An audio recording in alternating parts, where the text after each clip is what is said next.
tiens à vous remercier beaucoup, vous qui êtes venus ce matin.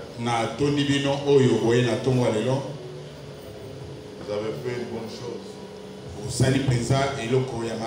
Vous avez choisi la part de Dieu. Parce que la part de Dieu, c'est choisir la parole. Comme les deux femmes se disputaient, Marie et Marthe.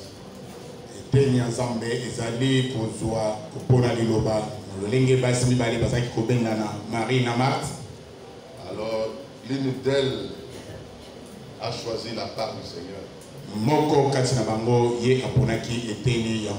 Nous aussi, nous avions choisi sa part. Je n'allais pas parler, mais juste tout à l'heure, le frère m'a demandé, il était disposé.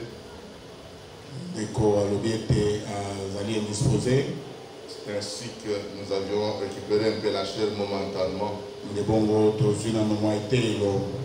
Parler sur l'âge de la Odyssée qui a été introduit très bien par le frère Noé.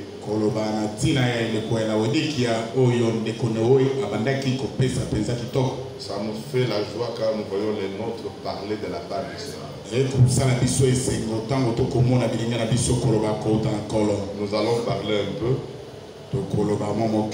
Et après, nous allons inviter le frère Benelli pour venir à un mariage ici.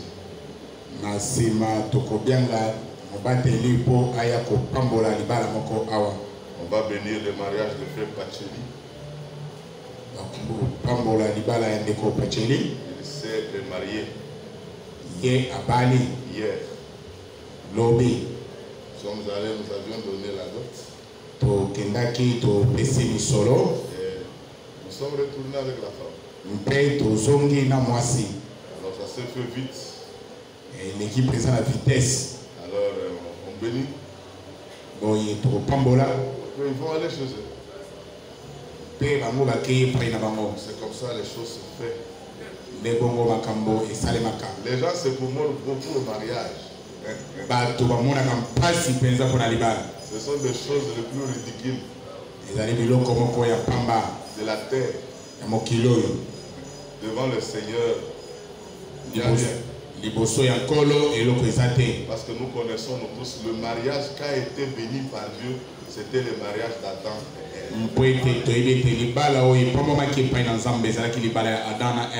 et le second qu'il va bénir, c'est le mariage de Christ et de son épouse. C'est pourquoi l'homme qui a quitté son père et sa mère, qui vient s'attacher à sa femme, c'est Christ. Celui qui quittera le ciel l'un de ces jours, la tête viendra s'attacher au corps et le corps va partir. C'est ça le mariage béni par le Seigneur. Tous ces mariages de la terre, c'est pour les hommes. Ça n'a rien. Dieu regarde. C'est comme hier, je parlais là-bas, je disais que je parlais à Frère Kefa, le papa de Pacheli. Mais en réalité, si vous suivez bien la parole,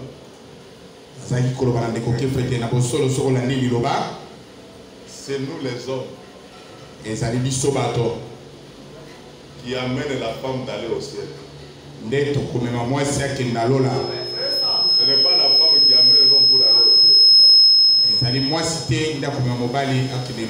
C'est l'homme qui attire la femme pour aller au ciel. Parce qu'elle sera sauvée néanmoins en devenant mère.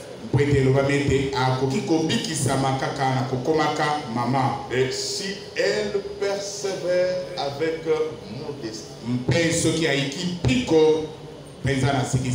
dans la simplicité et dans la foi. Alléluia. Amen. Alors quand vous entrez en profondeur, vous verrez vous-même que c'est l'homme qui attire la femme d'aller au ciel. La La femme a été donnée pour l'homme sur la terre. Moi si apesamela ki mobali awa na mokili. Point clair. Sili. Et c'est l'homme qui l'attire pour aller aussi. Mobali nda kobenda ye pour kokenda lola. C'est pourquoi le vrai amour qu'on doit montrer à la femme, c'est lui présenter la parole. Yango wana bolingo ya solo oyo bakoki kotalisa na mwasi ezali kotalisa ye liloba. Si vous n'avez pas présenté la parole, soki otalisi liloba te, il sera très difficile ekozala mpasi de voir même le ciel. ya komona ata kolola. C'est pourquoi les sœurs qu'on appelle catholiques religieuses iront tout en enfer. Yango wana bandeko oyo ya bamamelo bakokende banso na lifelo. Aucune d'elles ne peut pas être sauvée. Moko te kasi na bango bakoki kobekisama. Parce que sur la terre, la femme doit être dominée. Prete awa na mokili mwasi asengeli kokonzama. Et dominer c'est quoi? Pe kokonzama eli kolobaleni. Aller dans un mariage et se soumettre à l'homme. Ezali kondima kokenda libala mpe kosokema epai ya mobali. C'est ça l'objectif de la femme sur la terre. Nde tina ya mwasi awa na mokili. Et après, l'homme lui montrera la parole qu'il a au ciel. Vous allez me poser la question, mais les femmes qui n'ont pas d'homme, qui se donnent au Seigneur? Parce que celle qui est mariée, on dit qu'elle doit se soumettre à l'homme comme au Seigneur. Comme au Seigneur. Son homme, c'est son Seigneur. Son homme, c'est son Seigneur.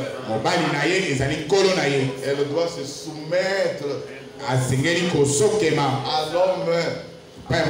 Et la soumission, ce n'est pas préparer le foufou. Ce n'est même pas laver les habits. Ce n'est pas aller travailler et amener l'argent à l'église. Non, non. C'est la bonne réponse que la femme doit donner à l'homme par l'ordre donné par l'homme.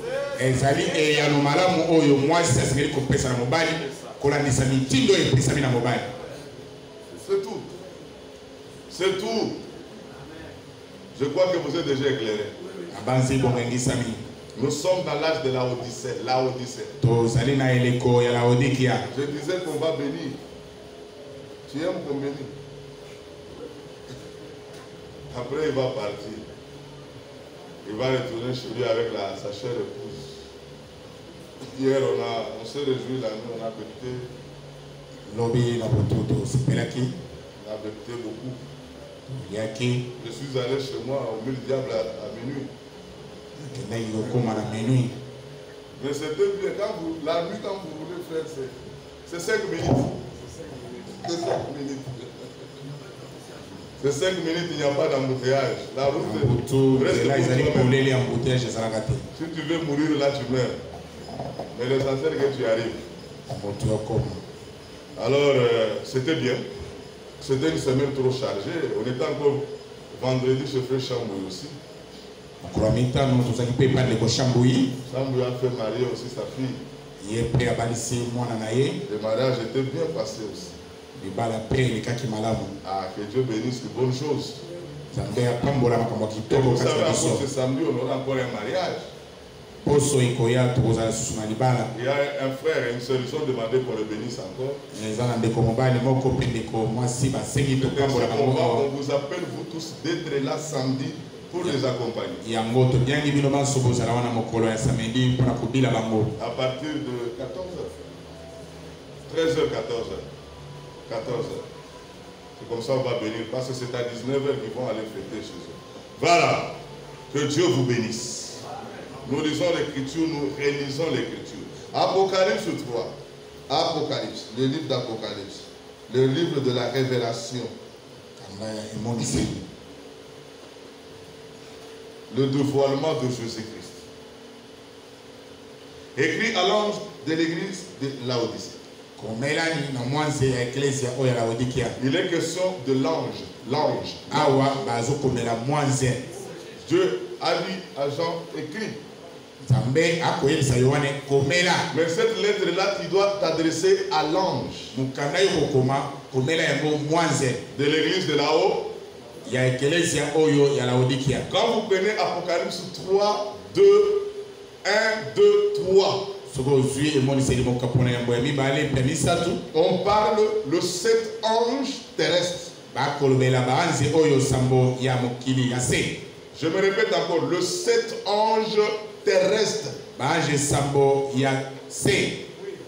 Parce que les gens se posent, est-ce qu'il y a des anges sur la terre?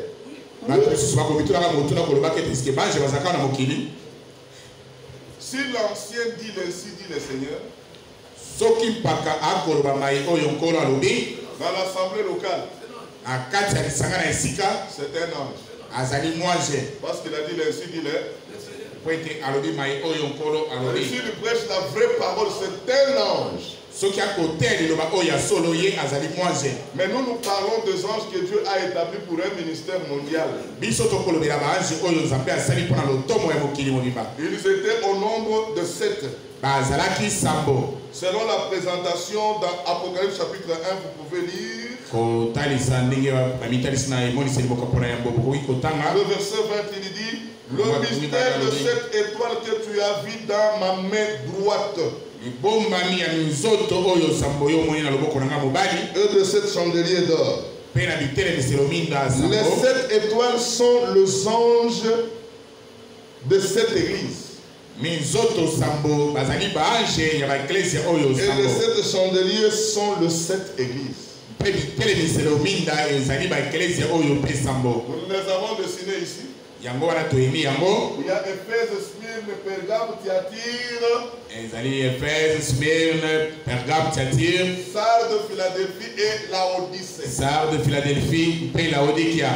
Amen. Amen. Laodicée. Et dans chaque âge, Dieu a envoyé un ange.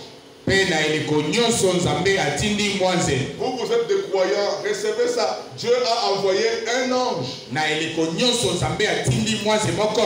Ce sont, on les appelle les anges de la voix. On les appelle les anges qui sont venus avec un message pour adresser aux hommes. C'est pourquoi on les appelle les anges de la voix. Parce que dans leur âge, chaque messager, quand tu lui dis ainsi dit le Seigneur, il devient la bouche de Dieu. Est-ce que vous voyez? Il devient la bouche. Ne dormez pas, c'est très profond ce que je dis. Parce qu'il y a une écriture dans Luc 4.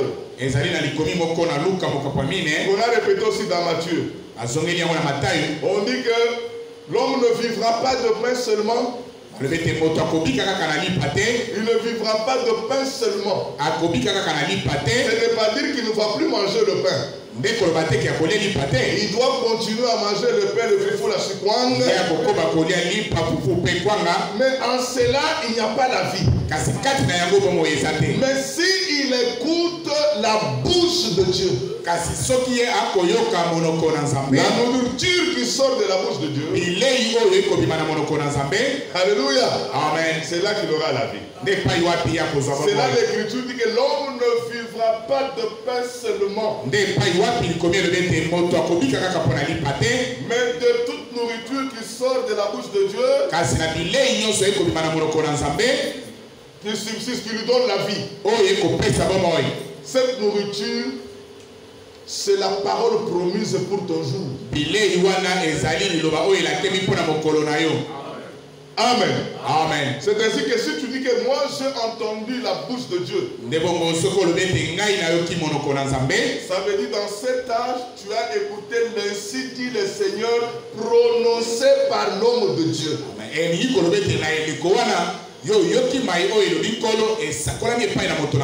William Marion Branham, c'était lui la bouche autorisée dans cet âge.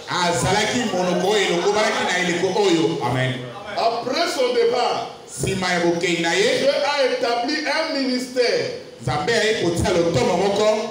la publication de la nourriture et de la proclamation de l'évangile du royaume. C'est frère Franck. C'est-à-dire à chaque fois quand il disait ainsi dit le Seigneur, c'est la bouche de Dieu. Dieu nous parle à travers ses hommes. Moi je ne suis pas l'homme de Dieu. J'ai toujours vu les gens dans les forums écrire l'homme de Dieu. Je ne suis pas homme de Dieu. L'homme de Dieu se fait Branham. Nous avons un ministère de la répétition. Nous répétons seulement ce que Branham a dit. Il est ainsi dit le Seigneur. C'est pourquoi l'homme de Dieu c'est lui. Est-ce que vous me suivez? Parce que beaucoup de frères disent non, je ne suis pas, je suis votre frère. Je ne suis même pas pasteur. Parce que le pasteur c'est Jésus-Christ. Alléluia. Nous sommes vos frères. Je suis votre frère. C'est ce que Frère Franck a toujours insisté, appelez-nous de frères, de frères. Alors je parle des anges. Il y a les anges d'Apocalypse 1, 2, 3. Ce sont des anges terrestres qui sont venus avec un message pour annoncer au peuple dans chaque âge. Dans le premier âge, c'était Paul qui était la bouche de Dieu. Parce que Dieu ne peut pas se mettre au ciel, commencer à parler que nous on l'entende. Jamais. Nous allons mourir tous ici. La première fois il a fait dans Exode 19. Tous les enfants d'Israël étaient tout autour de lui sur la montagne de Sinaï. Dieu a commencé à parler, sa voix c'était comme des tonnerres.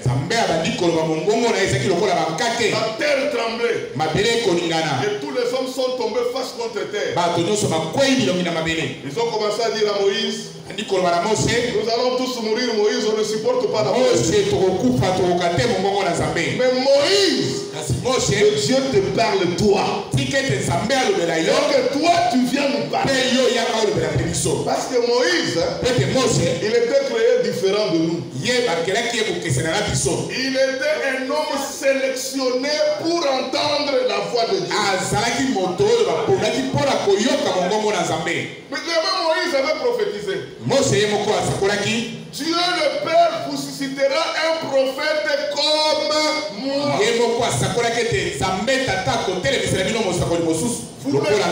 Vous l'écouterez. Mais le type c'était Moïse. Mais l'antitype c'était Jésus-Christ. Mais la réalité, c'est William Aaron Branham. C'est William Aaron Branham.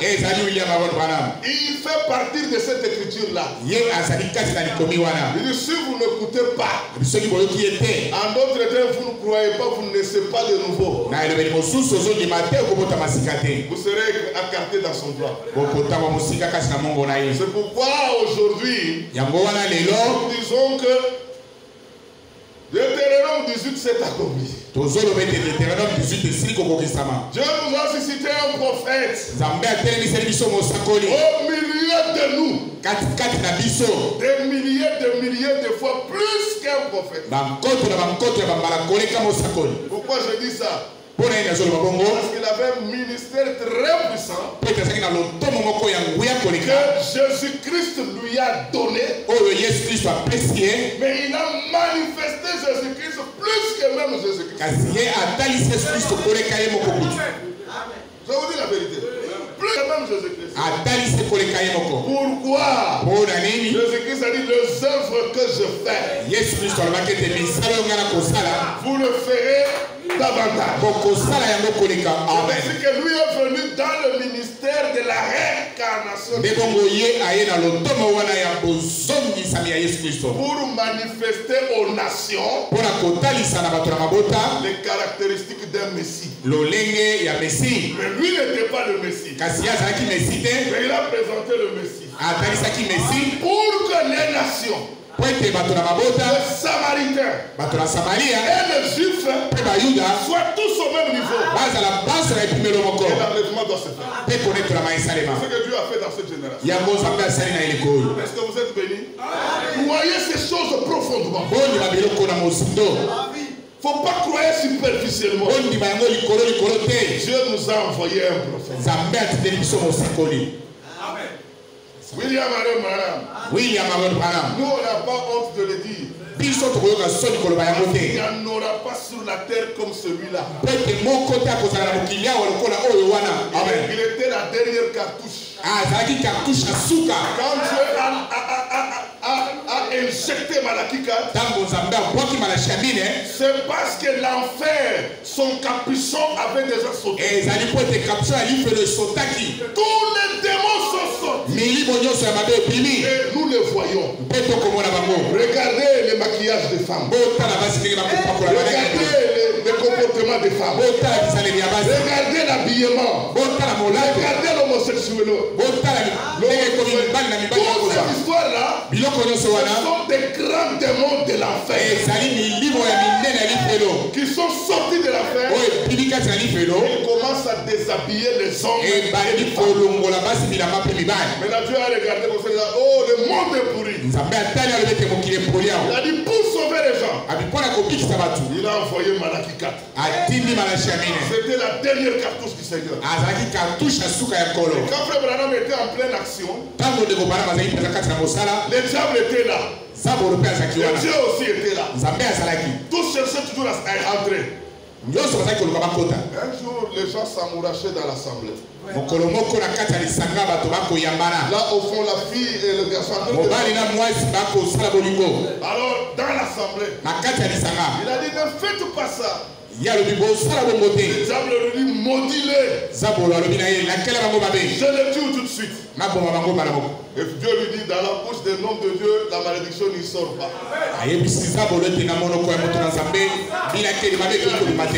Que Dieu vous pardonne. Et Dieu les a pardonnés. Et la fille et le garçon ont cru à la parole. Et tout en pleurant. C'est pour vous dire, la miséricorde de Dieu est encore là.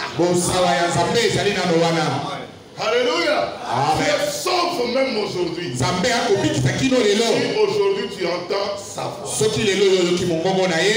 Amen. C'était ça le songe. Et la voix. Ces anges ici, Dieu les avait montrés depuis l'Ancien Testament. Avec Jacob, l'élu de Dieu. Jacob qui était abandonné. Il fuyait. Et quand il fuyait à l'attaque de son frère, il arrive sur une montagne qu'on a appelée la Luz. La Luz. Et il arrive sur cette montagne. Il était fatigué de courir. Il s'est dit non, je dois quand même m'échapper et puis me reposer ici. Il a arrangé l'endroit pour s'allonger. Il a pris une pierre pour faire son